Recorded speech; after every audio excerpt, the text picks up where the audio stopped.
আপনারা জানেন যে আজকে বিধানসভায় গন্ডগোলের অংশটুকু নিয়ে আমরা অনুষ্ঠান শুরু করতে পারতাম।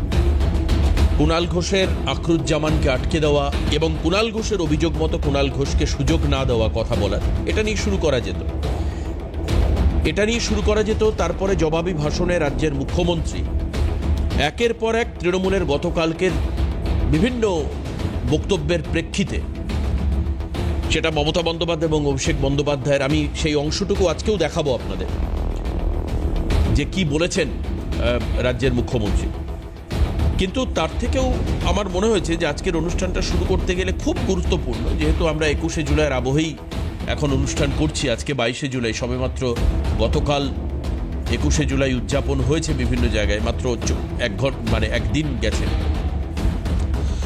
মুখ্যমন্ত্রী শুভেন্দু অধিকারী খুব পরিষ্কার বলে দিয়েছিলেন যে 21শে জুলাইয়ে যারা শহীদ হয়েছেন, 1993 সালের 21শে জুলাই পুলিশি গুলিচালনায় যারা মারা গিয়েছিলেন, তাদের তদন্তের জন্য, তার সঠিক তদন্তের জন্য চ্যাটার্জি কমিশন তৈরি করা হয়েছিল। কিন্তু সেই কমিশনে কোনো রকম তথ্য বা নথি মমতা বন্দ্যোপাধ্যায় সরবরাহ করেননি এবং তিনি সাহায্যও করেননি কোনোভাবে কমিশনকে কাজ করতে। যদি উল্লেখযোগ্য যে মমতা বন্দ্যোপাধ্যায়ের উদ্যোগেই এই কমিশন তৈরি করা হয়েছিল। এই কমিশনের একাধিক সুপারিশ মানা হয়নি, সেটাও কালকে মুখ্যমন্ত্রী বলেছেন। পাশাপাশি এটা পরিষ্কার হয়েছে গত পরশু ওনার বক্তব্যে, গত পরশু দিন যে বক্তব্য ছিল, সেখানে পরিষ্কার মুখ্যমন্ত্রী বলেছেন যে যারা শহীদ হয়েছিলেন তাদের পরিবারেরা তারা বিচার পাননি, এবং সেই মর্মে যদি তারা আবার বিচারের জন্য, পুনরায় বিচারের জন্য তারা যদি এফআইআর দায়ের করে বা আইনি সাহায্য চান, সেই ক্ষেত্রে তাদের সেই দাবিকে মর্যাদা দিতে সরকার সব রকমভাবে প্রস্তুত থাকবে। এটা হচ্ছে মুখ্যমন্ত্রীর বক্তব্য। এবং তারপর আমরা যেটা জানতে পারছি সেটা হচ্ছে আজ সেই এফআইআর দায়ের করবার জন্য কিছু পরিবার তারা এগোবেন, এরকম শুনতে পাচ্ছি। আমাদের আজকে স্টুডিওতে রাজীব এসছেন, রাজীব রায়, যিনি শহীদ বিশ্বনাথ রায়ের সুপুত্র। তো আমি রাজীবকে স্বাগত জানাবো আজকের অনুষ্ঠানে। রাজীব এফআইআর করতে চলেছেন, কিন্তু তার আগে আপনাদেরকে শোনাবো যে গত পরশু দিন রাজ্যের মুখ্যমন্ত্রী ঠিক কি বলেছিলেন এই পরিবারদের উদ্দেশ্যে। একবার শুনুন। বলেছেন এবং আহত তারা যদি কমিশনের সুপারিশ মতো ক্ষতিপূরণও চায় আর নতুন করে এফআইআর করতে চায়, বর্তমান সরকার তাদের ওয়েলকাম করছে। নরেন্দ্র মোদীজি করে দেখিয়েছেন, 84 সালে শিখ দাঙ্গার বিচার তো উনি এসে দিয়েছেন 2014। এটা তো নীতিশ কুমারজি করে দেখিয়েছেন। 96 সালে ভাগলপুর দাঙ্গা তো নীতিশ কুমারজি মুখ্যমন্ত্রী হওয়ার পরে দোষীরা সাজা পেয়েছে। সত্যের উদ্ঘাটন সবসময় বলে না, সত্য অমর, সত্যের কোনো ক্ষয় নাই, সত্য চিরন্তন, সেই সত্যকে চাপাও দেওয়া যায় না। আজকে সত্যের উন্মোচন। বলছি, তাহলে মমতা বন্দ্যোপাধ্যায় এখান দিয়েও টাকা মারলেন শেষ পর্যন্ত, মানে এটাও বাকি ছিল? এটা আমার মুখ থেকে না বলে, যে 12 জন চিহ্নিত হয়েছে, শনাক্ত হয়েছে, একটা দুটো বডি মনে শনাক্ত হয়নি, তাদের পরিবারের কাছ থেকে জানলেই ভালো, যদি তারা বলতে চান। আমি যা বলেছি সুশান্ত চ্যাটার্জির রেকমেন্ডেশন এবং implementation, as a chief minister house চললে বাইরে বলা যায় না। হাউসে পুলিশ সদস্য চাইবে অ্যাপ্লিকেশন করে কপি ফটোকপি। পরিবারের সদস্যরা যদি আপনার সঙ্গে দেখা করতে চান, আপনি কি দেখা করবেন? লুকিয়ে রাখার কারণটা কাল ভিক্টোরিয়ার সামনে যিনি আসবেন তাকে জিজ্ঞেস করলেই বলতে পারবেন। আমি 1993 সালে কলকাতা যুব কংগ্রেসের মহাকরণ অভিযান হচ্ছিল, আর সেই অভিযানে অংশ নিয়েছিলেন সেই সময় কংগ্রেস করা যুব কংগ্রেসের নেতৃত্ব বিশ্বনাথ রায়। তার পুত্র আমাদের সঙ্গে রয়েছেন। বিশ্বনাথ বাবুর গায়ে গুলি লাগে এবং তিনি মারা যান। আজকে রাজীব আমাদের সঙ্গে রয়েছেন। রাজীব, এর পরে যখন মমতা বন্দ্যোপাধ্যায়, কারণ এই যে যুব কংগ্রেসের যে মহাকরণ অভিযান ছিল, সেই অভিযান তো মমতা বন্দ্যোপাধ্যায়ের নেতৃত্বেই হচ্ছিল। এরপরে 93-এর পরে প্রায় ওদিকে 7-20-18 বছর পরে মমতা বন্দ্যোপাধ্যায় ক্ষমতায় আসলেন। আমি আপনার থেকে এটা জানতে চাইব যে তারপর আপনারা কতটা বিচার আশা করেছিলেন, যেহেতু উনি কমিশন তৈরি করেছেন। আপনারা গত 15 বছরে মমতা বন্দ্যোপাধ্যায়ের টেনিওরে সত্যি কি আশ্বাস, বিচার বা কি ভরসা পেয়েছেন, কারণ যেহেতু উনি নেত্রী ছিলেন, এবং আজকে আপনারা এফআইআর করবেন বলে ঠিক করেছেন বা এফআইআর করবেন বলে মনস্থ করেছেন, এরকম আমরা একটা জানতে পাচ্ছি, সেটা কেন? তবে রাজীবের কথা শোনার আগে আমি পরিচয় করিয়ে দেবো জাস্ট। আমাদের সঙ্গে রয়েছেন প্রদীপ্ত মুখোপাধ্যায়, তৃণমূল কংগ্রেস মুখপাত্র। অধ্যাপক মুখোপাধ্যায়কে স্বাগত জানাবো। অধ্যাপক ডক্টর দীপঙ্কর সরকার, বিজেপি মুখপাত্র, আমাদের সঙ্গে রয়েছেন। দীপঙ্কর দাকেও স্বাগত জানাবো। রাজনৈতিক বিশ্লেষক আলোচক ঝন্টু বড়াইকে আমাদের সঙ্গে রয়েছেন, ঝন্টু দাকেও স্বাগত জানাবো আজকের এই অনুষ্ঠানে। রাজীব, মমতা বন্দ্যোপাধ্যায় ক্ষমতা আসার পর কি হলো? ডাকা হয়েছিল আপনাদের? মমতা বন্দ্যোপাধ্যায় ক্ষমতায় আসার পর আমাদেরকে প্রত্যেকবারই ডেকেছে। আচ্ছা, কিন্তু- আপনার 21শে জুলাইয়ের মঞ্চে গেছেন? আমি প্রত্যেকবারই গেছি, 23 অব্দি, 2023 অব্দি আচ্ছা, প্রত্যেকবার আমি গেছি। আমার মা আগে যেতেন, মা বিগত 12-13 বছর অসুস্থ হওয়ার পর উনি আর যাচ্ছেন না, আচ্ছা, আমি গেছি প্রত্যেকবার আচ্ছা, 23 অব্দি। আচ্ছা। 23 অব্দি মানে আপনি মমতা বন্দ্যোপাধ্যায় ক্ষমতা আসার পরেও 12 বছর গেছেন। Yes, 11 সালে ক্ষমতায় এসেছেন, 11 সালের পর বিরাট করে অনেক শহীদ ধুমধাম করে তর্পণ সেখানে। হয়েছিল। হ্যাঁ, তারপর থেকে তো আমরা যাচ্ছি, 2023 অব্দি আমরা গেছি। 23 কিভাবে ডাকা হতো আপনাদের? মানে নবান্ন থেকেই ফোন করা হতো? মানে প্রথম রাইটার্স, পরে নবান্ন না, থেকে? না, না, না। তাহলে কারা ডাকতো? ওনার বাড়ি থেকেই কল আসতো, একটা চিঠি পাঠিয়ে দিত। আচ্ছা, কালীঘাট থেকে call কালীঘাট থেকে চিঠি আসতো, চিঠি পাঠাতো, তারপর আমরা ওনার বাড়িতে যেতাম, আচ্ছা। ওখান থেকে মঞ্চে যেতাম। আচ্ছা, তারপরে? তো এই ইতিহাসটা তো 2011 অবধি ঠিক ছিল, 12তেও ঠিক ছিল। 2013-র পর থেকে এটা আস্তে আস্তে ব্যাকের দিকে আসতে শুরু করে। ব্যাক বলতে কিরকম ব্যাক বলতে 21শে জুলাই মানে যে শহীদ দিবস, আচ্ছা, শহীদ তর্পণ, হ্যাঁ, তাহলে শহীদ পরিবারগুলোকে নিয়ে উনি তর্পণ করেন। সেই তর্পণে আপনি দেখতে পাবেন 2011-র আগে কি মঞ্চের বিন্যাস ছিল, কিভাবে শহীদ তর্পণের মঞ্চ ছিল, কি জগতের লোকেরা শহীদদের মঞ্চে থাকতো, সেগুলো আপনারা দেখেছেন। ঠিক। কিন্তু 2013-র পর থেকে আপনি মানে যখন এই আমি মঞ্চটা আরেকটু ভেঙে আস্তে দিই, আস্তে, ক্ষমতায় আসার 2 বছর পরের কথা বলছি। একদম আচ্ছা, বলুন। তারপর থেকে এই মঞ্চটা আস্তে আস্তে ওই শহীদের মঞ্চ নয়, বিনোদনের মঞ্চে পরিণত হয়েছে। কেন বলছেন এটা?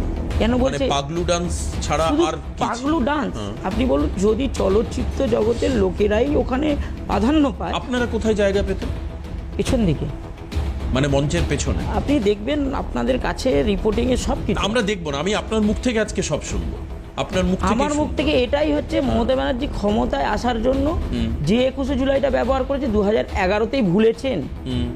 কারণ উনি যখন ক্ষমতায় আসেন, উনি ওনার শপথ গ্রহণ অনুষ্ঠানে সব শহীদ পরিবারকে দেখেছেন। আচ্ছা। সাইবাড়ি, তারপর আপনার নন্দীগ্রাম, কিন্তু সেদিনকে আমাদের কাউকে জানানো হয়নি।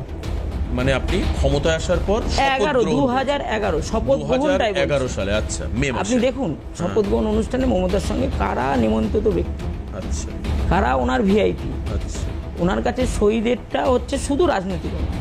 আচ্ছা। এরপর আপনি 2013 সালের পর থেকে আপনাদের জায়গা হয়ে গেল মঞ্চের পিছন দিকে। একদম। আর আপনি বলছেন যত চলচ্চিত্র জগতের অভিনেত্রী তারা সামনে। আচ্ছা, আপনারা পিছনে বসেও মাইকে কি বলছেন সেটা শুনতে পেতেন? হ্যাঁ, গোটা অনুষ্ঠানে শহীদদের নিয়ে কি কি বলতেন? বা মানে ধরুন 13, 14, 15, 16, 17, 18, 19, 20। উনি যতদিন বিরোধী ছিল ততদিন ওনার মুখে শহীদের নাম ছিল। বিরোধী হওয়ার পর আচ্ছা, ওনার মুখে আস্তে আস্তে ওই নামটা পেছন দিকে গেছে, যেমন আমরা নামগুলোও পেছন দিকে চলে গেছে।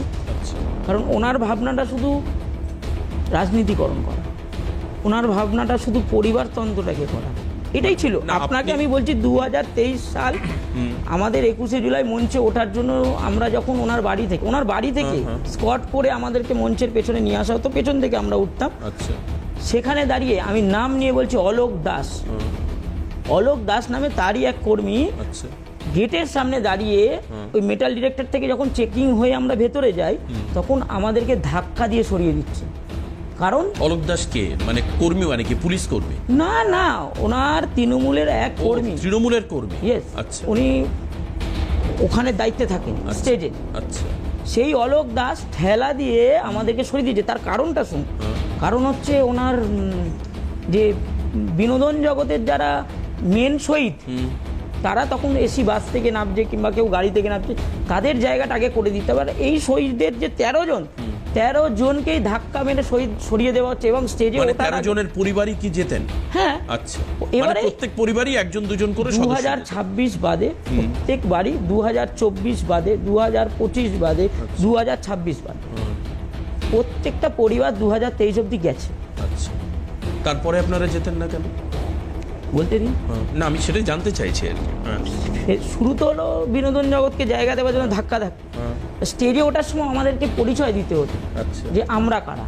আচ্ছা, তারপরে গিয়ে স্টেজে উঠে দোলা সেনকে আমাদেরকে কৈফিয়ত দিতে হতো। আপনার বাড়ি, আমাদের কার্ডে থাকতো পরিবার, হ্যাঁ, হ্যাঁ, শহীদ পরিবারকে আমন্ত্রণ। আচ্ছা, পরিবারে আমার সঙ্গে যদি কোনো একজন আমারই বাড়ির লোক যায়, তাকে কৈফিয়ত দিতে হতো। আচ্ছা, মানে সে কে, তার পরিচয়টা দোলা সেন পরিচয়টা জানতে চাই।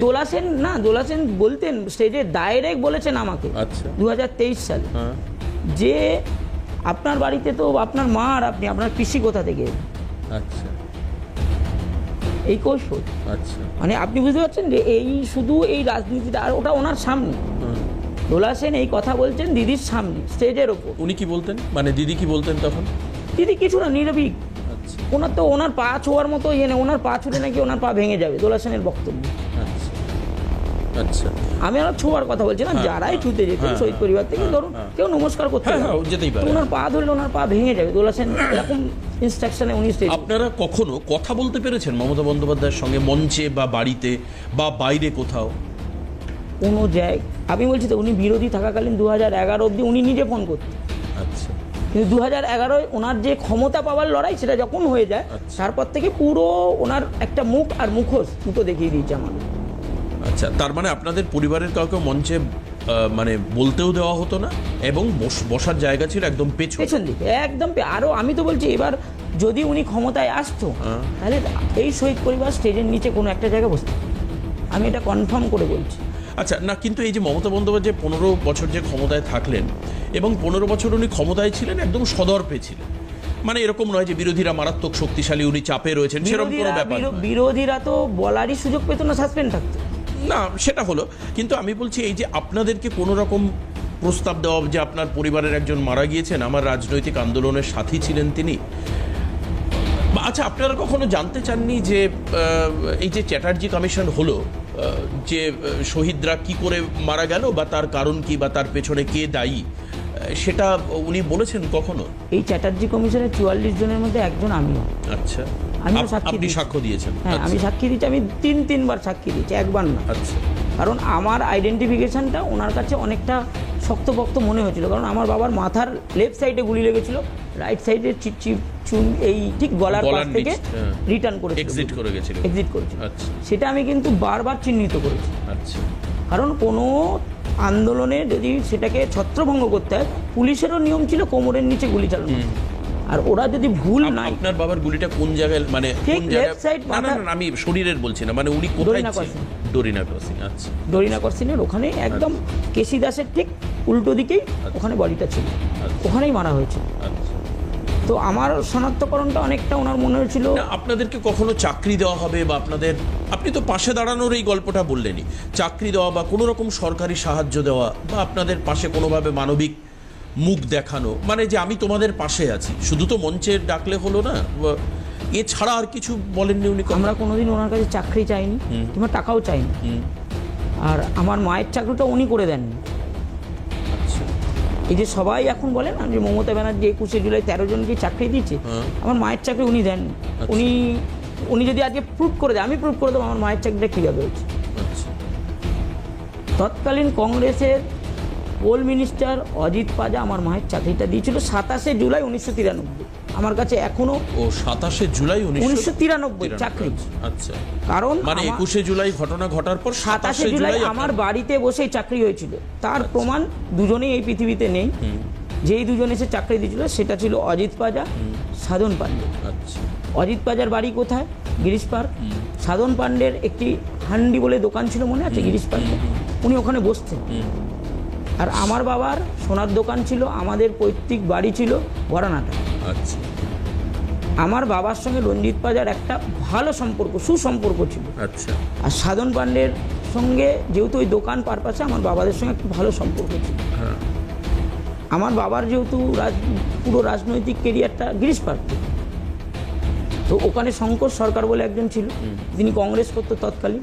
তিনি আমার বাবাকে নিজের ভাইয়ের মতো ভালোবাসতেন। তিনি অজিত পাজার খুব কাছের লোক ছিল। তিনি ওই এবং সূত্রে আপনার চাকরি, এবার মায়ের আমরা যে চাকরি। বাড়িতে থাকতাম সেই তার মানে বাড়িটা আপনার মায়ের চাকরি কি হলো 1993 সালে? 93 সালে 27 জুলাই। আচ্ছা, 21 মানে যার জুলাই 18 বছর পর মমতা ব্যানার্জি ক্ষমতা আসছে। ইয়েস, আচ্ছা, কিন্তু উনি ক্ষমতা আসার পর কারোর কিচ্ছু হয়নি বলছেন। উনি ক্ষমতায় আসার পর অনেকে লড়াই করে চাকরি পেয়েছে। আজকে আপনি শ্যামবাজারে একজন শহীদ আছেন, হ্যাঁ। তার মেয়েকে চাকরি দেওয়া হয়েছে মোস্ট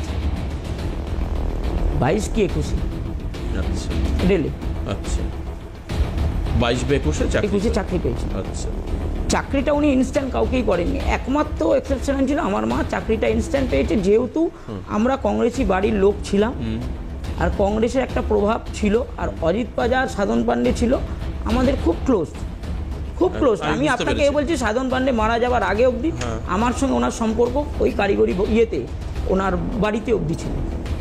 ঠিক ঠিক আছে, বেশ। আমি গতকাল আমাদের স্টুডিওতে সিরাজুল বাবু এসেছিলেন। এই সিরাজুল বাবু মমতা বন্দ্যোপাধ্যায়কে যখন মারা হচ্ছে তখন এই সিরাজুল বাবু নিজের সার্ভিস রিভলভার তাক করেছিলেন সেই পুলিশ আধিকারিকের দিকে যে ওনাকে ছেড়ে দেওয়া হোক, নাহলে আমি গুলি চালাতে বাধ্য থাকবো। গতকাল স্টুডিওতে সে বিস্তারিত আলোচনা করেছেন সিরাজুল সাহেব, কিন্তু কি বলেছেন তার একটা ছোট্ট অংশ, পুরোটা তো শোনানো সম্ভব নয়, তার একটা ছোট্ট অংশ আপনাদেরকে শোনাই। যিনি মমতা বন্দ্যোপাধ্যায়কে প্রাণে বাঁচিয়েছিলেন, যার জন্য আজকে মমতা বন্দ্যোপাধ্যায় জীবিত রয়েছেন, উনি বিভিন্ন সময় তো বলেন আমার মাথা ফেটে গেছে, চৌচির হয়ে গেছে, খণ্ড খণ্ড হয়ে গেছে। সেই সময় যিনি প্রাণে বাঁচিয়েছিলেন, যে পুলিশ আধিকারিক, পরে তার চাকরি চলে গিয়েছিল। আসুন একটা বিরতিতে যাব, বিরতির পর ফিরে এসে দেখাবো সিরাজুল সাহেব গতকাল আমাদের স্টুডিওতে এসে কি বলেছিলেন। একটা বিরতি নিয়ে ফিরছি, সঙ্গে থাকুন। না, দরজায় দরজায় নেতা মন্ত্রী যেখানে যা গেলে হয়, তখন আমি বাড়ির একাই কর্মী, মানে বড় আমি, আমার বৃদ্ধ বাবা মা বোন ভাই 5 জনের ফ্যামিলি নিয়ে তখন আমি এমনি চাকরি থেকে, কেউ যদি রানিং চাকরি থেকে বসে যায়, আমি দরিদ্র কৃষক পরিবারের ছেলে, আমাকে চলে মানে দিন মজুরির উপরে আমাকে চালাতে হয়, মানে জমি জায়গা চাষ করে।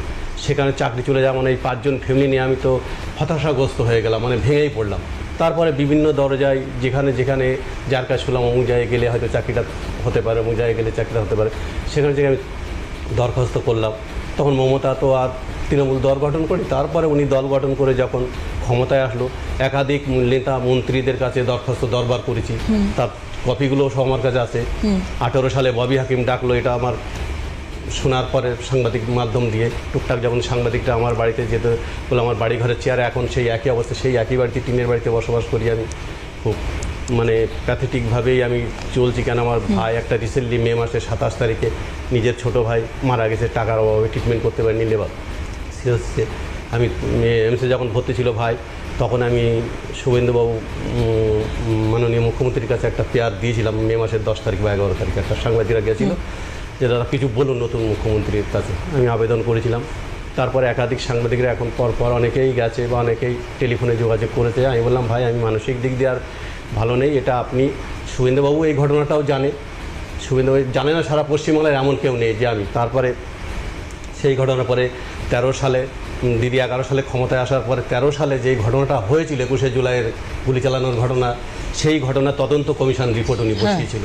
সেই রিপোর্টে আমাদেরকে ডবল ডাকা হয়েছিল, যেহেতু আমি কনস্টেবল, স্যারকেও ডবল ডাকা হয়েছিল, আমাকে আর স্যারকে। একদিন আমি আর স্যার রিপোর্ট দিলাম, পরে আবার 3 জন আইপিএসের এগেনস্টে আমাদেরকে ডাকা হলো। সেখানে বিকাশ রঞ্জন ভট্টাচার্য আইপিএসদের উকিল ছিলেন।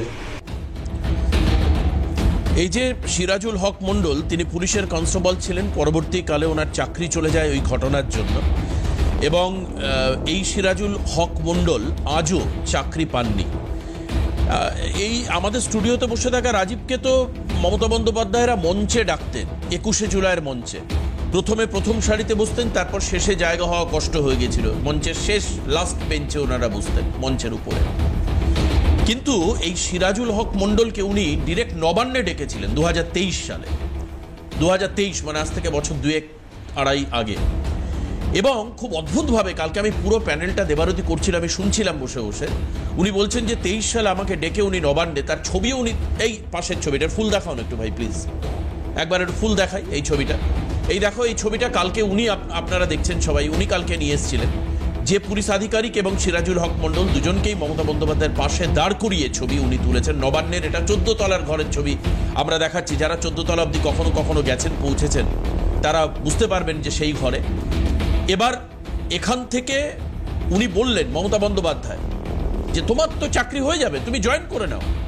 এবং তখন মনে হয় গোপালিকা ছিলেন আধিকারিক পুলিশের, তো তাকেও বললেন যে ওর ব্যাপারটা নিয়োগটা যেটা দেখে নাও, তুমি নিয়োগটা করে দাও, এক্ষুনি হয়ে যাবে। তো কালকে সিরাজুল বলছিলেন, সিরাজুল হক মণ্ডল, যে বাড়িতে আসলাম, আমার বৃদ্ধা মাকে জানালাম, কিন্তু আজও 3 বছর আগের, 3.5 বছর আগের কথা বলছি, আজও সরকার প্রয়োজন মনে করেনি তাকে ডাকা বা নিয়োগ করা বা চাকরি দেওয়া বা কিছু।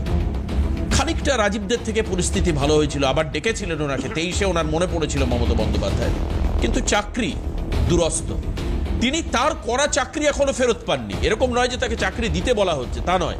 যে চাকরি তার চলে গিয়েছিল মমতা বন্দ্যোপাধ্যায়ের প্রাণ বাঁচানোর জন্য, সেই চাকরি এখনো ফেরত পাননি সিরাজুল। আমি আমার রিপোর্টারকে কালই বলেছি যে সিরাজুল হকের বাড়ি সবাই সার্চ করলে ফোনে পেয়ে যাবেন, তবুও আমরা সিরাজুল হক মণ্ডলের বাড়ির ছবি আপনাদেরকে দেখাবো, ঠিক আছে? তো এই করুণ দুর্দশার মধ্যে তার কিন্তু দিন চলছে। আমি প্রদীপ্তদার কাছে আসব। প্রদীপ্তদা, এর পরে আপনি মিথ্যাবাদী, প্রবঞ্চক ছাড়া এই পরিবারগুলো কি বলবে? সিরাজুল হক কালকে একাধিকবার তাকে মিথ্যেবাদী, দুর্বিনীত, দুর্বিচারী, মিথ্যাচারী একাধিকবার বলেছেন। আমি সেই কথাগুলো শোনালাম না। আপনার কি মনে হয় কেন এই পরিবারগুলো সাফার করলো, আর কেনই বা সিরাজুল হক চাকরিটা পেল না ফিরে? কে কখন কাকে কি বলবে তার গণতান্ত্রিক অধিকার প্রয়োগ করে, সেটা তার ব্যাপার।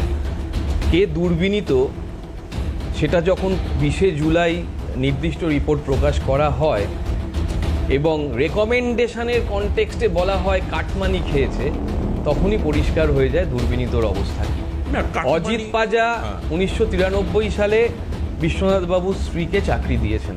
অজিত পাজা কে? অজিত পাজা মারা গেছেন, কিন্তু অজিত পাজার পরিবারের লোক এখনো আছেন। সাধন পাণ্ডে গত হয়েছেন, তার পরিবারের লোক এখনো আছেন।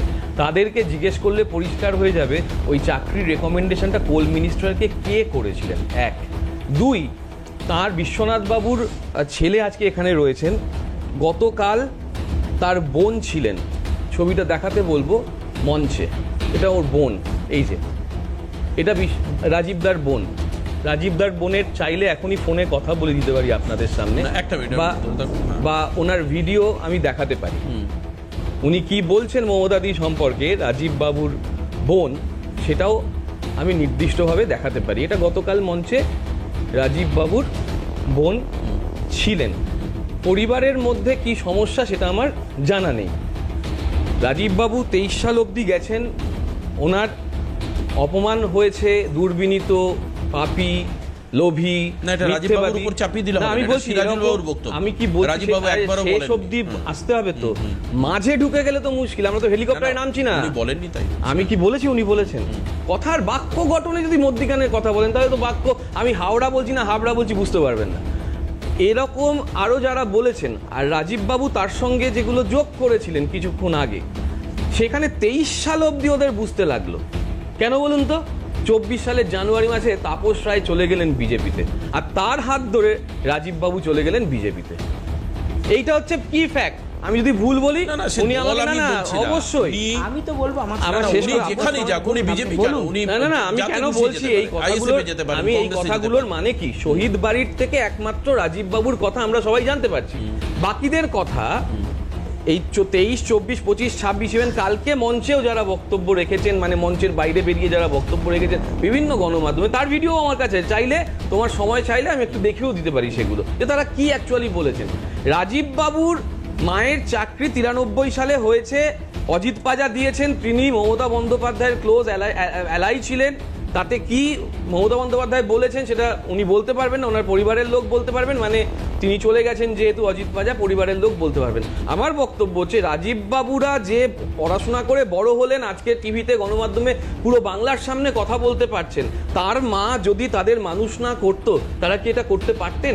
এবং সেই মানুষ করার পিছনে ওই চাকরিটা কি কোনো মূল্য নেই? উনি তো বলছেন এই চাকরি পুরো দিয়েছেন অজিত পাজা। আরে অজিত, সেটাই তো আমি বললাম, দুবার বললাম। অজিত পাজা কে ছিল? না, আজকে অজিত পাজা যেই থাকুন বা সাধন পাণ্ডে যেই থাকুন, একবারও তো উনি সেই সময়কার কংগ্রেস নেত্রী, যুবনেত্রী মমতা ব্যানার্জি, সেটা তো ওনার বললাম তো, ওই কারণে 23-এর পরের ঘটনাক্রম, কালকে ওনার বোনের ভার্সন শুনতে পারতেন। উনি বাবার মৃত্যু নিয়ে রাজনীতি না করবেন কেন? দেখুন, সেটা তো আপনারাও বলছেন কে কার মৃত্যু না, নিয়ে আমি রাজনীতি জিজ্ঞেস করছে। আমি করছি আপনাকে তাই। ওনার বাবার বোনকে মৃত্যু এখনই নিয়ে রাজনীতি। ওনার কাছ থেকে নাম্বার নিয়ে ওনার বোনকে ফোন করুন। চ্যাটার্জি কমিশনের আমাকে একটু রিপোর্টকে শেষ করি। মমতা বন্দ্যোপাধ্যায় চেপে দিয়েছেন, এটা কি ঠিক? আমি দেখেছেন কোথা থেকে কোথায় চলে গেলেন, মানে মুশকিল হচ্ছে কি জানেন তো, এখন দেখতে পাচ্ছেন ট্র্যাকটা পাল্টে গেছে, ট্র্যাকটা ওনার দিক থেকে অন্যদিকে চলে যাচ্ছে, সেখানে আপনি আমার প্রশ্নও দিকেই পাল্টে আছে, দিলেন। track আমার আমি দিকেই খুব আছে। পরিষ্কার বলছি, এখন ওনার বোনকে ফোনটা করুন। ট্র্যাক আমার দিকেই আছে, ওনার আমার বোন বোনকে শেষ ফোন করবেন না, করার দেখুন আগে- আপনার আচ্ছা সময় আচ্ছা বলতে চুপচাপ শুনেছি রাজীব ভাই। একটু হ্যাঁ বলতে। রাজীব বাবু, আপনার সময় আমি চুপচাপ শুনেছি। আপনার বোনের কাছে একটা ফোন যাক সিএন চ্যানেল থেকে এই মুহূর্তে, আমি ওয়েট করছি প্রোগ্রাম শেষ হওয়ার আগে অবধি। ওর বোন এটা বলে কিনা জানুন, কারণ আমি জেনে বলছি, ওনার বোনের কথা জেনে বলছি, যে দিদির মাধ্যমে অজিত পাজা যদি সেই সময় চাকরিটা না দিতেন, আমরা পড়াশোনা করে বড় হতে পারতাম না। প্লাস আমার বিয়ের সময় দিদির অর্থনৈতিক সাহায্য ব্যতীত, আপনি আবার ভুল আমি প্রমাণ বলেছি হয়ে তো, যাবেন। আমি ভুল প্রমাণ হতেই আমি পারি। ভুল প্রমাণ করে আমি দিচ্ছি, রাজীব আপনার বলছি, করে দিন না। আপনার আমি ভুল- বোনের কথা বলছি, আপনার বোন যেটা না, না, বলেন দাদা, সেটা তৃণমূল ঠিক। কংগ্রেস বুঝতে কতদিন পেরেছি। দাদা, করছে? বুঝতে please। পেরেছি, হ্যাঁ, উনি বুঝতে তৃণমূল পেরেছি। কংগ্রেস কতদিন করছে? আবার কি এটাও তো প্রশ্নে একটা আসছেন? প্রমাণ আছে না? কি আপনি প্রশ্ন? তৃণমূল কংগ্রেস কতদিন করছেন, আর 1993 সালে আপনি কোন দলে ছিলেন আজকে আমাকে বলুন। আমি 93 সালে, না, তখন ওনার- আমার আপনি- আমার 93 সালে রাজীব বাবু, বয়সই উনি- হয়নি। উনি না না যে- না, এক মিনিট না, না, আপনি আগে বলুন আচ্ছা, এটা 1993 ব্যক্তিগত সালে অ্যাকশন কেন? না না, আপনি- আমার বক্তব্য আপনার বোনের কথা নিয়ে, আমি আমার বোনের কথা বলছি। আপনার পরিচয় দিয়ে আমার বোনের পরিচয়টা শেষ করবো তো, শেষ তো আমি করবো, আপনি শুরু, আমি শেষটা আমার আমার কাছে, আপনার পরিচয়, কাছে, আমি তৃণমূলের আপনার কাছে মুখপাত্র। আমার পরিবারের ভুল তথ্য যদি থাকে প্রমাণ করার জন্য আপনার পারিবারিক তথ্যটাও তো আমাকে সামনে নিয়ে আসতে হবে। আচ্ছা, আমার পারিবারিক তথ্য দিন। আপনি তৃণমূল দিন, কংগ্রেস আমার কবে থেকে করছেন? আমার সেটা আমার ওই না, দীপঙ্কর-দা বলে দেবেন। আপনি তৃণমূল কংগ্রেস কতদিন করছেন? সেটা দীপঙ্কর-দাও আপনি বলে দিতে বলুন না, পারেন। আপনি বলুন আমি না। জবে থেকে এনাদের তৃণমূল- মুখে না, বলে না, উত্তর উনি দিতে হয়েছি, পারেন না। তার জন্যই হয়তো এনারা জবে থেকে মুখে বলে mature উত্তর দিতে না না, উনি পারেন কোনো না। লিঙ্ক করবেন বলেই বলছেন আমি না। সেইটাই তো বলছি, আমি ম্যাচিওর হয়েছি 2000 সালে, আমি 2000 সাল থেকে তৃণমূল করছি। 2000 2000 সাল হ্যাঁ। তো, আর 1993 সালে আপনার বয়স কত ছিল? ওই যে বললাম, আপনার বয়স কত এখন? 2000 সাল আপনার থেকে বয়স কত? 43 আমার 45। তাহলে বলুন, আপনার থেকে আমি 2 বছর বড়। আচ্ছা, এবার আমি আপনাকে বলি, শুনুন, আপনি 2000 সাল থেকে তৃণমূল কংগ্রেস করছেন তো, অজিত পাজার চাকরি, ওটা আমি আপনাকে পুরোটা অনেকটাই খুলে বলেছি, এবার তারপরেরটা বলছি। আর এবার আমার দিদির সম্পর্কে বলছি, যে 93 সালে 21শে জুলাইটা কাদের নেতৃত্বে হয়েছিল? যুব কংগ্রেস। যুব কংগ্রেস একদম। আজকে আমি শেষ করতে পারি, সময় পেলে 2023 বলবো। 2026 21শে জুলাই কে পালন করছিল? তৃণমূল- 25 অব্দি তৃণমূল কংগ্রেস। তৃণমূল কংগ্রেস, হ্যাঁ। তো কংগ্রেস থেকে তৃণমূল কংগ্রেস যেমন হাইজ্যাক হয়েছে, তেমনি মমতা ব্যানার্জি 2023-এ 21শে জুলাইয়ের পর 22শে জুলাই পার্থ চট্টোপাধ্যায়কে শিক্ষা দুর্নীতির মামলায় যখন ওই স্টেজের পরের দিন থেকে নামিয়ে নিয়ে যায়, সেই দিন থেকে কি আমরা কি মনে করব যে এই শহীদগুলো ওই তৃণমূলের চোরেদের রাজনীতির জন্য থাকবে? না, কখনো। যে একটার পর একটা স্ক্যাম, আমি কি এই কথা বলেছি? স্ক্যামটা আমার বাবার আপনি গায়ের কোন রক্তে কথায় লাগবে আসছেন? কেন? একদম। আপনি কোন মমতা কথা ব্যানার্জি বলছেন? উত্তর দিক, আমি স্ক্যামটা বলছি তো আপনার ওনার বোনও তৃণমূল কাল- না, তার মানে কি? কংগ্রেসের না, scam। আমাকে ওটা একটা- তৃণমূল না, কংগ্রেসের স্ক্যাম। আমাকে- সেই স্ক্যামের দাগ তৃণমূল একটা কংগ্রেস শহীদ আজকে পরিবার হেরে নিয়ে গেছে। ঘুরবে। না, একদম ঠিক। শহীদগুলো আমি- স্ক্যামের জন্য আপনি শহীদ হয়নি। আমফানের পরে যারা গ্রেপ্তার না, হয়েছে, এবার তখন আপনার দীপঙ্কর বিবেক দার শেষ কাছে হয়নি। আসবো। তখন বিবেক হ্যাঁ। জাগ্রত হয়নি। না, না। সুদীপ বন্দ্যোপাধ্যায় 23 মাস জেল কেটেছে, আপনার বিবেক জাগ্রত হয়নি। মদন মিত্র 27 মাস জেল কেটেছে, আপনার বিবেক জাগ্রত হয়নি। 23 সালের আগে রাস্তায় যখন পুলিশ মারছে, সে নিয়ে আমরা ডিবেট করেছি ছাত্রদের, তখন আপনার বিবেক জাগ্রত হয়নি। তাপস রায় যখন 24 সালে, তাপস রায়ের বাড়ি তো 12 ঘন্টা ইডি ইয়ে করেছিল। 100 বার। তাপস রায়, তখন তো শুভেন্দু অধিকারী বিরোধী দলনেতা বলেছিলেন যে তাপস রায়ের সিটের ব্যাগ প্যাক করা উচিত। সেটা না, জানুয়ারি মাস। আমরা একটু তখন অন্যদিকে তাহলে চলে তাপস যাচ্ছি, রায়ের ব্যাপারটা আমরা হ্যাঁ, অন্যদিকে হ্যাঁ, চলে হ্যাঁ, যাচ্ছি। হ্যাঁ, তাপস হ্যাঁ। রায় এটা ওটা বলে অন্যদিক চলে আমি যাচ্ছে। যেতে চাইছি না। না, উনি আমি- আমার পারিবারিক আমি- ব্যাকগ্রাউন্ড উনি- চাইলেন, আমি দিলাম। আমি পারিবারিক ঠিক আছে। ব্যাকগ্রাউন্ড নয়। কিসের আপনার লিঙ্ক দাদার করলেন? নাম, ঠিক আছে, মায়ের রাজীব নাম, বাবু- বাবার নাম জিজ্ঞাসা করিনি। আচ্ছা, আমি আচ্ছা, জিজ্ঞাসা করেছি বেশ, বেশ। আপনার রাজনৈতিক আচ্ছা, ক্যারিয়ারটা আচ্ছা, কতদিন? রাজীব বাবু একটা মিনিট, আপনি আমি রাজনীতি ওনার নিয়ে রাজনৈতিক আলোচনা ক্যারিয়ার করবেন? জেনে লাভ নেই। আরে আমি শহীদ করবো না, হচ্ছে রাজনীতি। আমার বাবা। আমার কান ধরে ক্ষমা না, চাইছি, আমি আমার করবো না। বাবা। আমি আমার করবো না রাজনীতি রাজনীতি। ক্যারিয়ার জেনে লাভ নেই। শহীদটা আপনি আমার করুন। বাবা না, হচ্ছে, না, না, আপনার আপনি- পরিবারের কেউ না, হয়নি। না, হয়নি তো, রাজীব ওই দা, দাগের আমি দাগ রাজীব দা, লাগবে না। আপনার পরিবারের রাজীব একটা দা, তথ্য তুলে বললাম, একটা- তাতে আপনি এত ব্যক্তি চলে যাচ্ছেন। একটা জিনিস জাস্ট একটু খচখচ করছে। আপনার বোন কি উনি এখনো সক্রিয় তৃণমূল করেন? হ্যাঁ করেন। আচ্ছা, সেই কারণ আমি কারণের বলে জন্য উনি রাখছি, মমতা বন্দ্যোপাধ্যায় আমার আরে, বোনকে কালকে কি ওনার বোন একা ছিল? 2023 না, সালে অনেকেই ছিল। আমি একটা তারা জিনিস সব আপনাকে তৃণমূল বলছি, করে হয়তো। complete কজন ছিল বলুন তো? এই 13 জনের ফ্যামিলির মধ্যে কজন ছিল? বলুন তো, আপনি বলুন দেখি, আপনার কাছে কি আমি information আপনাকে আছে? ইনফরমেশন দিয়ে দিলাম 5 থেকে 6 জন। ওই দেখুন, তাও 3টে কম বললেন। যাকে যাকে ঠিক আছে, এই এই এই কারণ ওই তর্কের- ঋতব্রত তৃণমূলে গেছিল কজন? ইয়েস, ব্যাস, ব্যাস, আপনার ব্যাস। তো মমতা বন্দির কথা বলছি। আপনি এটা নিয়ে আমি- সেখানেও তো আমি- নজরুল আমি- এখন তো আর আচ্ছা। তৃণমূল কংগ্রেস নেই। আচ্ছা, Yes. কালকে তৃণমূল কংগ্রেস শেষ। এখন তৃণমূল কংগ্রেস নিজের অস্তিত্ব আছে কিনা জানে না। দীপঙ্কর দা, একটা বিরতি নেব, আস্তে আস্তে রাজীব দা, আমার মনে হয় শহীদদের ঘটনার সঙ্গে রাজনীতিকে যখনই আপনি জোড়াতে যাবেন তখনই প্রদীপ্তদা কবে থেকে না, রাজনীতি এখন করছেন কি প্রশ্ন করছে? আসবে, উনি কবে থেকে করছেন এখন প্রশ্ন কি আসবে। হচ্ছে? রাজনীতির এখন কি আলোচনা এখন হচ্ছে? না হচ্ছে তো, কিন্তু আমরা রাজনীতির বাইরে গিয়ে এই আলোচনা ঘটনায় করবেন রাজনীতির বাইরে? ঘটনা এটা তো খুব পরিষ্কার যে গুলি চালিয়েছিলেন সেই সময় স্বরাষ্ট্র সচিব ছিলেন মনীশ গুপ্ত গুলি চালানোর নির্দেশ দিলেন। এখনো পর্যন্ত সম্পূর্ণ আচ্ছন্দকারে যে মনীশ গুপ্তকে রাইটার্স থেকে কে নির্দেশ দিয়েছিলেন সেই ব্যাপারে কিন্তু মুখ খোলেননি শুভেন্দু অধিকারী, রাজ্যের মুখ্যমন্ত্রী। পাশাপাশি এটাও আমরা এতদিন জানতে পারিনি, পরশুদিন মুখ্যমন্ত্রী না জানলে, যে এখানে গুলি চালানোর ঘটনাকে কিভাবে চ্যাটার্জি কমিশনের রিপোর্টে ক্ল্যারিফাই করা হচ্ছে। এখানে বলা হচ্ছে গুলি চালানো সম্পূর্ণ অপ্রয়োজনীয় ছিল, অপ্রাসঙ্গিক ছিল। এমন নয় যে মহাকরণ ভেঙে তারা ঢুকে যাচ্ছিলেন, আইন শৃঙ্খলা অবনতি হচ্ছিল, তা নয়। মহাকরণ থেকে অনেকটা দূরে দূরে গুলি চালানো হয়েছিল, ঠিক যেটুকু রিপোর্টের লাইন কোট করে সিএম বলেছেন, আমি ঠিক সেইটুকু বলছি, শুভেন্দুবাবু বলেছেন সেই জায়গায়। তো কাজে গুলি চালানো অপ্রাসঙ্গিক ছিল। যেভাবে গুলি চলে, নীলরতন সরকার হাসপাতাল, তার সামনে গুলি চলেছিল, সেখান থেকে মহাকরণ কত দূর? 3 কিলোমিটার। গুলি চালানোর কোনো দরকার ছিল না। সেখানে জটলা হতেই পারে, যে কোনো অ্যাজিটেশনে শিয়ালদা স্টেশনে, হাওড়া স্টেশনে জমায়েত হয়, স্বাভাবিক। যে কোনো নবান্ন অভিযান বা মহাকরণ অভিযানে শিয়ালদাতে প্রচুর ভিড় হয়, তাহলে শিয়ালদায় গুলি চলাটা অত্যন্ত তার মানে গুলি যে চলেছিল এটা কিন্তু পুরোপুরিভাবে হয়তো পরিকল্পিত ছিল এবং অপ্রাসঙ্গিক, অপ্রয়োজনীয়ভাবে গুলি চলেছিল। আইন শৃঙ্খলার অবনতি হচ্ছিল এরকম কারণে গুলি চলেনি। ওনার বাবা যেখানে মারা গিয়েছেন কেসি দাসের সামনে, অর্থাৎ একদম ধর্মতলার মুখটায়, আপনি 1 বলছেন কিলোমিটার দূর। সেখান থেকেও মহাকরণ 1 কিলোমিটারের উপরে দূর। কাজেই ধর্মতলায় ভিড় মানে সেই ভিড় যে মহাকরণ আক্রমণ করবে এর কোনো যৌক্তিকতা নেই। তাহলে সেখানে কেন গুলি চললো? এর কারণ অনুসন্ধান করছি। এবং মমতা বন্দ্যোপাধ্যায় তো বলেন উনি মানবিক, বলতেন মানবিক মুখ্যমন্ত্রী, কালো মঞ্চে বলেছেন যে একমাত্র দিদির পাশেই জনতা। সেই জনতা দিদির পাশে থাকার কারণগুলো আমরা খুঁজছি প্রদীপ্ত, আর কিচ্ছু নয়। আপনি কবে তৃণমূল করেছেন, উনি কবে বিজেপিতে গেছেন, তার আগে তাপস রায় কি করেছেন, এগুলো জানার দরকারই নেই। আমি শুধু দেখবো মানবিক কিনা। সিরাজুল সাহেবের সম্পর্কে কি বলবেন? মানবিক সিরাজুল সাহেবকে আজকে বলবেন যে উনি আইএসএফ জয়েন করেছেন বা আজকে উনি কংগ্রেস জয়েন করেছেন, বা এই প্রশ্নই আসছে না। আপনি এতক্ষণ ধরে কিন্তু বলছেন, যদি আমাকে সুযোগ দেন আরো কিছু বলতে পারি। রিপোর্টকে ট্যাম্পারিং করা হয়েছে কিনা এটা একটা বড় বিষয়। রিপোর্টটা ঢাকা দেওয়া হয়েছিল, দ্বিতীয়ত ঢাকা দেওয়া কেন ঢাকা দেওয়া হয়েছিল এটা আরেকটা মনীশ বিষয়। গুপ্তকে আড়াল করতে হবে না। তৃতীয়ত হচ্ছে কতটা মানবিক ছিলেন মমতা বন্দ্যোপাধ্যায়। দীপঙ্কর সরকারের থেকে জানবো একটা ছোট্ট বিরতির পর। অবশ্যই ক্ল্যারিফিকেশন প্রদীপ্ত মুখার্জির কাছে আসতেই হবে বাধ্য হয়ে, কিন্তু পরে আমি দীপঙ্কর দা ঝন্টুদাকে শুনে আমি তারপর আবার ব্যাক করবো দুজনের কাছে। একটা বিরতি নিয়ে ফিরছি, সঙ্গে থাকবো। ফিরে আসলাম, দীপঙ্কর দার কাছে যাবো। দীপঙ্কর, দেখুন, কত বড় দুর্ভাগ্যের একটা বিষয়। আজকে এই সরকারের 15 বছর শাসন চলে যাওয়ার পরেও তার শহীদ পরিবারের একজনকে এখানে বসে শুনতে হচ্ছে, বা এখানে বসে তাদের বিজেপির প্রবক্তারা বলছেন বা তৃণমূলের প্রবক্তারা বলছেন, এটা কথা নয়, তাকে শুনতে হচ্ছে। ঠিক কি শুনতে হচ্ছে সেটা আপনারা শুনেছেন, জনগণ একটু আগে শুনেছেন, আমি সেদিকে যেতে চাইছি। এই শোনা সত্যি সত্যি কি তার কি যোগ্য প্রাপ্তি, সেটা এখানেই প্রশ্নটা। দ্বিতীয় একটা কথা দেখেন, আমি তখন অডিসার্জের ছাত্র, নিজে থেকে আমি এই মিছিলে ছিলাম। আমরা কলেজ স্ট্রিট থেকে হেঁটে যাচ্ছিলাম ধর্মতলা কেসের আসতে, আমরা ঘুরবো, কারণ এদিক দিয়ে ঘোরার জায়গা ছিল নদী। দুর্ভাগ্য, বেঁচে আছি সৌভাগ্য, ও বাচ্চার ছেলে, ওর সাথে আমার পরিচয় নেই, কিন্তু ওর বাবাকে আমি কিন্তু সেভাবে চিনতাম না, এটা ঠিক। কিন্তু যাদের নাম বলেছি তাদের সবাইকে চিনতাম, এবং তারা সবাই ব্যক্তিগত যতদিন বেঁচে ছিলেন বাইরে আমি।